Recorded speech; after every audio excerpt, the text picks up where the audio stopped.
Top quality और consistent performance के लिए सिर्फ सिल्वर पंप नाम याद रखना। ಧರ್ಮಸ್ಥಳ ವ್ಯಾಪ್ತಿಯಲ್ಲಿ ಶವಗಳ ಅವಶೇಷ ಶೋಧ ಕಾರ್ಯಾಚರಣೆ ಇಂದು ಕೂಡ ಮುಂದುವರಿಯಲಿದೆ.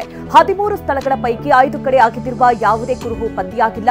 ಇನ್ನು 8 ಸ್ಥಳಗಳಿದ್ದು ಇಂದು ಮತ್ತಷ್ಟು ಕಡೆಗಳಲ್ಲಿ ಶೋಧ ನಡೆಸಲಾಗ್ತಾ ಇದೆ. ಎಸ್ಐಟಿ ಮುಖ್ಯಸ್ಥ ಪ್ರಣಬ್ ಮೊಹಂತಿ ಮಂಗಳೂರಿನಲ್ಲಿಯೇ ವಾಸ್ತವ್ಯ ಹೂಡಿದ್ದಾರೆ. ಬೆಳ್ತಂಗಡಿ ಕಚೇರಿಯಲ್ಲಿ ನಿನ್ನೆ ರಾತ್ರಿ ಎಸ್ಐಟಿ ಅಧಿಕಾರಿಗಳ ಜೊತೆ ಸಭೆ ನಡೆಸಿದ್ದಾರೆ. ಶವ ಹೂತಿಟ್ಟ ಆರೋಪ ಪ್ರಕರಣದ ತನಿಖಾ ಪ್ರಗತಿ ಬಗ್ಗೆ ಮಾಹಿತಿ ಪಡೆದಿದ್ದಾರೆ. ಇಂದು ಶೋಧ ನಡೆಯುವ ಸ್ಥಳಕ್ಕೆ ಭೇಟಿ ನೀಡುವ ಸಾಧ್ಯತೆ ಇದೆ. ಧರ್ಮಸ್ಥಳದಲ್ಲಿ ನೂರಾರು ಶವಗಳನ್ನು ಹೂತಿಟ್ಟ ಆರೋಪ ಪ್ರಕರಣದ ತನಿಖೆ ಚುರುಕುಗೊಂಡಿದೆ. ಪ್ರಕರಣದ ಬಗ್ಗೆ ಮತ್ತಷ್ಟು ಮಾಹಿತಿ ಸಂಗ್ರಹಕ್ಕಾಗಿ ಎಸ್ಐಟಿ ಸಹಾಯವಾಣಿ ತೆರೆದಿದೆ. ಮಂಗಳೂರಿನ ಮಲ್ಲಿಕಟ್ಟಿಯಲ್ಲಿರುವ ಎಸ್ಐಟಿ ಕಚೇರಿ ಸಂಪರ್ಕಿಸಲು ಮನವಿ ಮಾಡಲಾಗಿದೆ. ನಟಿ ರಾಜಕಾರಣಿ ಖುಷ್ಬೂ ಸುಂದರ್ ಅವರನ್ನ ತಮಿಳುನಾಡು ಬಿಜೆಪಿ ಉಪಾಧ್ಯಕ್ಷೆಯನ್ನಾಗಿ ನೇಮಕ ಮಾಡಲಾಗಿದೆ. ಉಪಾಧ್ಯಕ್ಷೆಯನ್ನಾಗಿ ನೇಮಕ ಮಾಡಿದ್ದಕ್ಕೆ ಖುಷ್ಬೂ ಸುಂದರ್ ಸಂತಸ ವ್ಯಕ್ತಪಡಿಸಿದ್ದಾರೆ. ಹಾಗೆ ಬಿಜೆಪಿ ಎಐಎಡಿಎಂಕೆ ಮೈತ್ರಿಕೂಟ ಸೇರುವಂತೆ ಟಿವಿಕೆ ಮುಖ್ಯಸ್ಥ ನಟ ದಳಪತಿ ವಿಜಯ್ಗೆ ಕರೆ ನೀಡಿದ್ದಾರೆ. ಇನ್ನು ಕೆಲವೇ ಕ್ಷಣಗಳಲ್ಲಿ 2008ರ ಮಾಲೆಗಾಂವ್ ಬಾಂಬ್ ಸ್ಫೋಟ ಪ್ರಕರಣದ ತೀರ್ಪು ಹೊರಬೀಳಲಿದೆ. ಮುಂಬೈ ವಿಶೇಷ ನ್ಯಾಯಾಲಯ ತೀರ್ಪು ಪ್ರಕಟಿಸಲಿದೆ. ಬಿಜೆಪಿ ಮಾಜಿ ಸಂಸದೆ ಪ್ರಜ್ಞಾ ಠಾಕೂರ್, ಲೆಫ್ಟಿನೆಂಟ್ ಕರ್ನಲ್ ಪ್ರಸಾದ್ ಪುರೋಹಿತ್ ಕೂಡ ಈ ಪ್ರಕರಣದ ಆರೋಪಿಗಳಾಗಿದ್ದಾರೆ. 2008ರ ಸೆಪ್ಟೆಂಬರ್ 29ರಂದು ಮಾಲೆಗಾಂವ್ನ ಬಿಕ್ಕು ಚೌಕ್ನಲ್ಲಿ ಬಾಂಬ್ ಸ್ಫೋಟಗೊಂಡು 6 ಮಂದಿ ಸಾವನ್ನಪ್ಪಿದ್ರೆ 101 ಮಂದಿ ಗಾಯಗೊಂಡಿದ್ರು. ಕಲಬುರಗಿಯಲ್ಲಿ ನಿಗದಿತ ದರಕ್ಕಿಂತ ಹೆಚ್ಚಿನ ಬೆಲೆಗೆ ರಸಗೊಬ್ಬರ ಮಾರಾಟ ಆರೋಪ ಕೇಳಿಬಂದಿದೆ. ಜೇವರ್ಗಿಯಲ್ಲಿ ಆಗ್ರೋ ಮಾಲೀಕನಿಂದ ದುಪ್ಪಟ್ಟು ಬೆಲೆಗೆ ಡಿಎಪಿ ಮಾರಾಟ ಮಾಡುತ್ತಿದ್ದಾರೆ.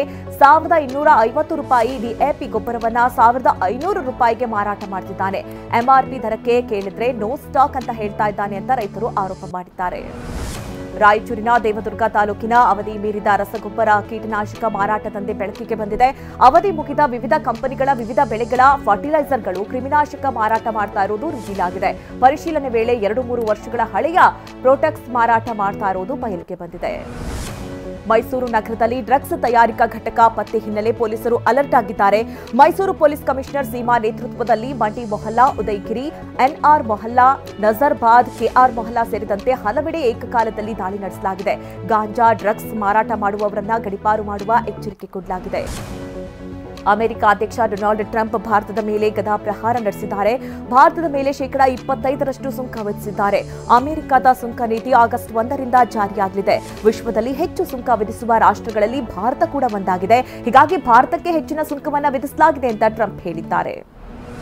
ಭಾರತದ 7 ಕಂಪನಿಗಳಿಗೆ ಅಮೆರಿಕ ಅಧ್ಯಕ್ಷ ಡೊನಾಲ್ಡ್ ಟ್ರಂಪ್ ನಿರ್ಬಂಧ ಹೇರಿದ್ದಾರೆ.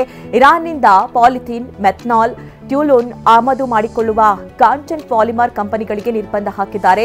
AL chemical solution, Ramilal S Gosalia company, Jupiter dye chem, ಹಾಗೆ ಗ್ಲೋಬಲ್ ಇಂಡಸ್ಟ್ರಿಯಲ್ ಕೆಮಿಕಲ್, ಹಾಗೆ ಫಸ್ಟಿಲೆಂಟ್ ಪೆಟ್ರೋಕೆಮ್ ಪ್ರೈವೇಟ್ ಲಿಮಿಟೆಡ್ಗೆ ನಿರ್ಬಂಧ ಹೇರಲಾಗಿದೆ. ಮಹಾರಾಷ್ಟ್ರ ಭಾಗದಲ್ಲಿ ನಿರಂತರ ಮಳೆ ಹಿನ್ನೆಲೆಯಲ್ಲಿ ಭೀಮಾ ನದಿಗೆ ಅಪಾರ ಪ್ರಮಾಣದ ನೀರು ಹರಿದು ಬರ್ತಾ ಇದೆ.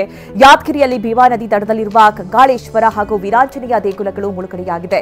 ನದಿ ತೀರಕ್ಕೆ ತೆರಳದಂತೆ ಜನರಿಗೆ ಜಿಲ್ಲಾಡಳಿತ ಸೂಚನೆ ಕೊಟ್ಟಿದೆ. ಮೈಸೂರು ನಗರದಲ್ಲಿ ಗಾಳಿ ಸಹಿತ ಮಳೆಗೆ ಮರ ಉರುಳಿ ಬಿದ್ದಿದೆ. ಕುಕ್ಕರಹಳ್ಳಿ ಕೆರೆ ಆವರಣದಲ್ಲಿ ಮರ ಬಿದ್ದಿದೆ. ಸಾರ್ವಜನಿಕರು ವಾಯುವಿಹಾರ ವೇಳೆ ಮರ ಬಿದ್ದಿದ್ರು ಭಾರಿ ಅನಾಹುತವೇ ಆಗ್ತಾ ಇತ್ತು.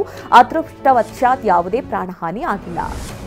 ಇನ್ನು ಜಮ್ಮು ಕಾಶ್ಮೀರದಲ್ಲಿ ಮಳೆ ಹೊಡೆತಕ್ಕೆ ಕಣ್ಣೀರ ಪ್ರವಾಹವೇ ಹರಿತಾ ಇದೆ. ಭಾರಿ ಮಳೆ ಆಗ್ತಾ ಇರೋದ್ರಿಂದ ಅಮರನಾಥ ಯಾತ್ರೆ ತಾತ್ಕಾಲಿಕ ಸ್ಥಗಿತಗೊಂಡಿದೆ. ಪಹಲ್ಗಾಮ್ ಮತ್ತು ಬಾಲ್ಟಾಲ್ 2 ಮಾರ್ಗದಲ್ಲೂ ಕೂಡ ಯಾತ್ರೆಗೆ ಬ್ರೇಕ್ ಹಾಕಲಾಗಿದೆ. ವರುಣನ ಪ್ರವಾಹಕ್ಕೆ ಗುಡ್ಡಗಳು ಕುಸಿತಾ ಇದ್ದು ಪ್ರವಾಸಿಗರು ಆತಂಕಕ್ಕೀಡಾಗಿದ್ದಾರೆ. ಭಾರತ ಹಾಗೂ ಇಂಗ್ಲೆಂಡ್ ಕ್ರಿಕೆಟ್ ತಂಡಗಳ ನಡುವಿನ 5ನೇ ಟೆಸ್ಟ್ ಪಂದ್ಯ ಇಂದಿನಿಂದ ಶುರುವಾಗಲಿದೆ.